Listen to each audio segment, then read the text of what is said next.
the Adventure Man, a new radio friend of yours. I'm going to be on hand every day at this time to bring you stories jam-packed with adventure, suspense, and mystery. Well, let's take a quick look at what's in store for you this evening in a story called Stampede on the Chisolm Trail. Jim wheeled his horse and drew his .45. He shouted, "Maxwell, they're here," and fired 2 shots toward the sound he'd heard, exploding the cattle into a wild, plunging stampede. He heard Maxwell and the other 3 men go into action, and leaving the herd to them, he drove toward where the strange horse had been.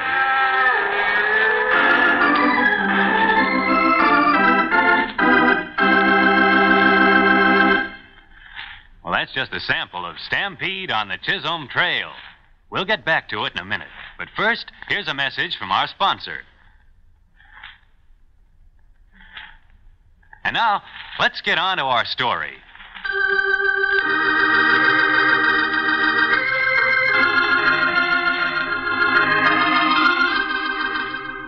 One of the most famous and fabulous landmarks in the long and colorful history of the West is the Chisolm Trail, a route that the ranchers followed as they drove their great herds of cattle from the rich rangeland of the southern section of the Plains country to the railroad centers of the north. Today, ancient wheel ruts in the arid soil of Texas and Kansas and the broken banks at the river crossings tell the story of hundreds of rattling chuck wagons and the passing of thousands of cattle. But there's little to tell of the passing of countless men who died along the trail, or of the honest fortunes lost and dishonest ones gained by those who matched wits and six-gun skill in the fight of law against lawlessness, the fight around which our story tonight is woven.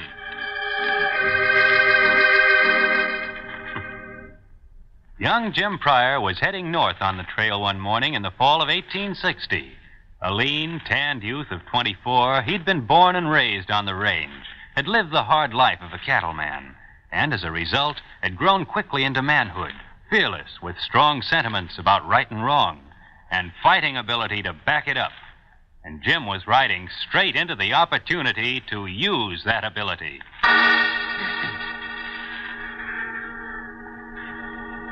It was in the middle of the afternoon when Jim caught up with the herd that had been ahead of him. It was spread out in front of him as he approached, a good 450 or 500 head. He noticed first that there were no fringe riders, and then he saw what appeared to be the whole crew gathered in a group, some of them astride their ponies, others standing. Jim reined up, and even at that distance, he could tell that anger was ruling the group. Arms were waved threateningly now and then, and the men moved fretfully. One of them in particular was obviously incensed, a big man. He walked to and fro, taking his sombrero off his bushy head and putting it back on. His arms rose and fell, and suddenly he walked up to another of the standing men, stood there for a second, and abruptly his right fist drew back, snaked out, and landed on the other's chin, dropping him to the dust. Then the group left the fallen man, put spurs to their horses, and threading their way through the herd, rode off to the north. Jim rode up to the figure on the ground after they'd left, dismounted, and pressed a wet bandana to the man's graying temples. He stirred and groaned, and when his eyes opened, Jim grinned at him. "Don't appear that you got many friends in that bunch. Leastways, they ain't very careful of how they treat you." The man got slowly and painfully to his feet, slapped some of the dust from his clothes. He looked at Jim. "What do you want?" Well, it didn't take young Pryor long to explain that if there were anybody inside who looked like he wanted or needed anything, it was the bedraggled-looking character standing in front of him. It took a little time for the story to come out, but when it did, Jim Pryor found himself with a new job, a job that promised nothing but a short future, a very short future.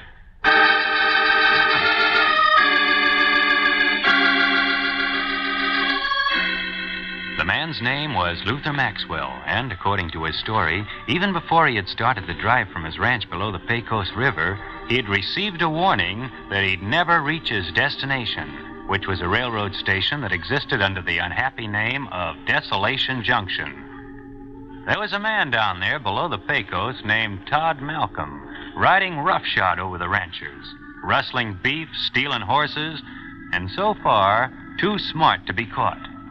He'd warned Maxwell that he'd lose his herd, and there was little doubt that he was the one who was planning to take it over. And now, Maxwell, with only 3 men left, a cook and 2 handymen. It looked like Malcolm's threat would be made good.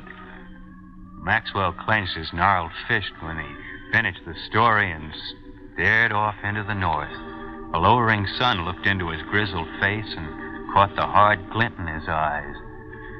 By tarnation, I'll fight him alone if I have to. It was at that moment, admiring the fighting determination in the old man, that young Pryor decided to throw good sense over his shoulder and join Maxwell in the one-sided battle. 1,000 cattle to drive and a band of rustlers to fight. Heavy odds for 5 men. There was no help for them to call on out here. No law except the law of the 6-gun. The law of the Chisolm Trail.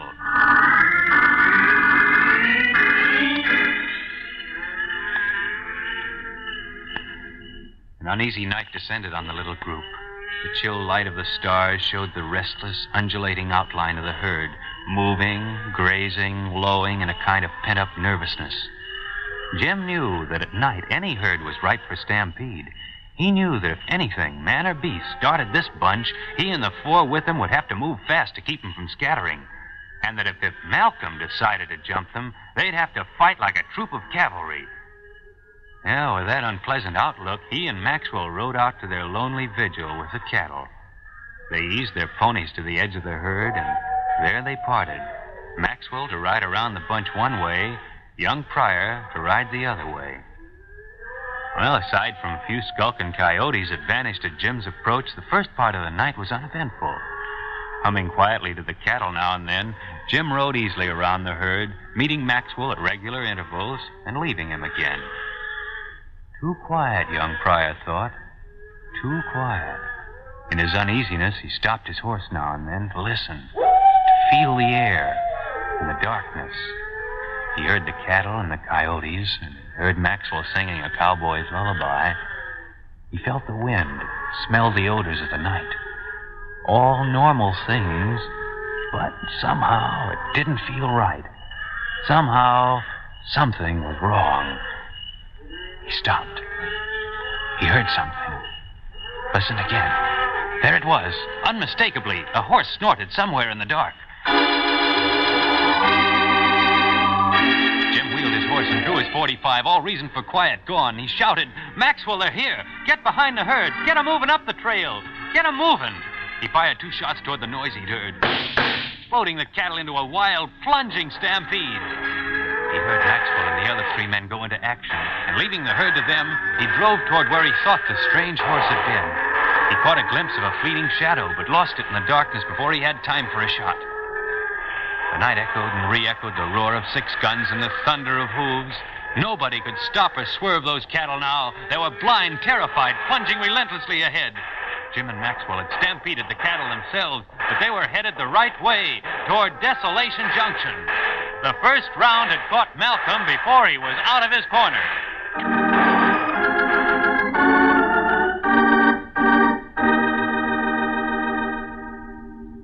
There was a feeling of victory in Maxwell's small group the next morning. The cattle had run themselves out before dawn and now had settled down to a steady, mile-eating pace. 5 men had won out over many times that number. 5 men and 500 cattle. But both Jim Pryor and Maxwell knew that only a few hours would pass before they'd have to face Malcolm's men again. That was certain. So, choked with dust kicked up by the thousands of hooves, weary and saddle-sore, young Pryor and Maxwell tried to work out a plan.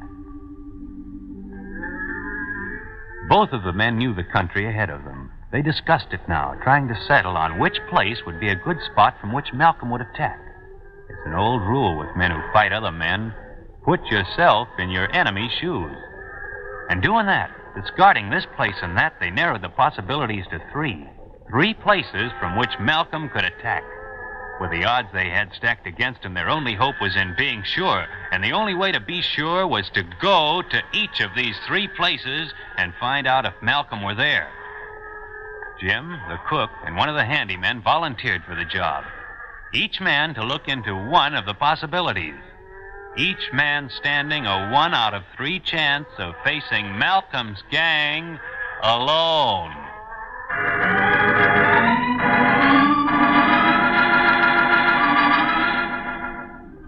To Luther Maxwell, waiting for the scouts to return, the hours seemed like days.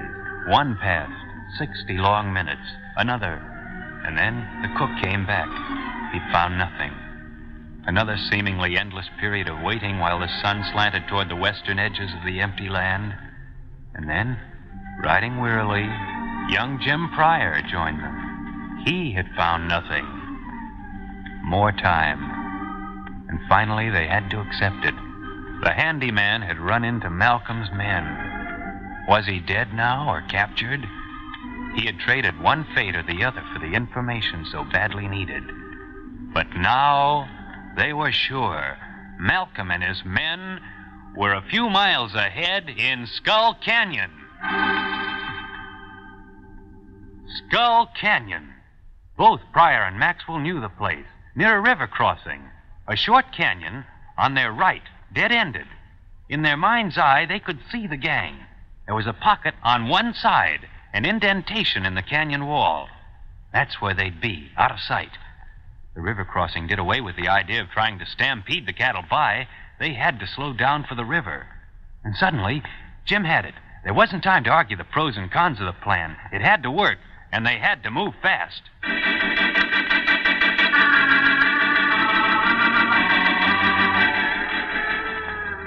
As Jim explained his plan to Maxwell, they goaded the weary cattle into a lumbering run. They swung them slowly out to the left. And soon they could see the mouth of Skull Canyon, looking lonely and peaceful off to the right. They pushed the herd a little harder, a little faster, swinging out away from the canyon. Jim held his position. The other men shifted theirs, moving to the other side of the herd. They were almost abreast of the canyon, and Jim was ready. He raised himself in his stirrups, he waved his hand in a signal, and Maxwell and his 2 men went off into action. Guns roaring, they pushed their horses into a gallop and started turning the head of the herd. Faster and faster they moved until they were headed directly toward the mouth of Skull Canyon.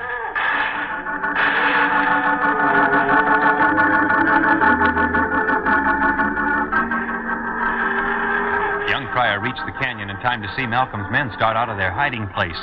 When they saw the stampeding cattle bearing directly down on them, confusion hit their ranks. They scattered, some of them racing to the end of the canyon to attempt escape up the steep sides, others trying to cut in front of the herd only to fall into the avalanche of heavy bodies. Jim saw 2 of them wheel their horses back into the pocket, and his glimpse was just long enough to let him recognize the man who had hit Maxwell back on the trail. The other man, Jim guessed, was Malcolm himself.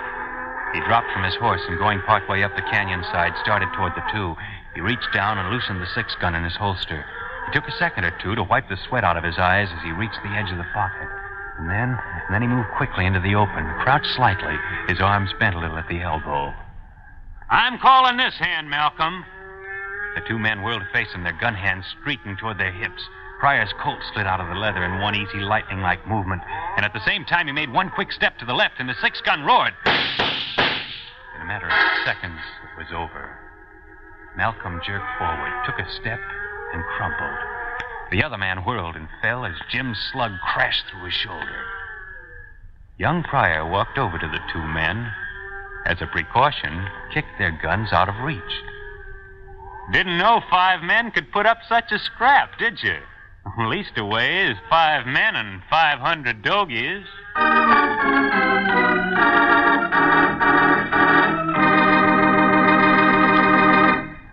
And except to tell you that Malcolm and as many of his gang as could be rounded up were turned over to the sheriff when Jim and Maxwell and the herd arrived at Desolation Junction, our story is over.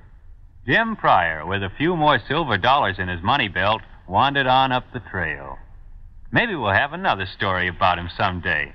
You like that? Well, I want to give you an idea about tomorrow night's story in just a minute. But first, our announcer has a word. Tomorrow night, our adventure trail leads to the airways. Young Tom Elliott fought the controls. They were jammed. He couldn't get the plane out of the dive.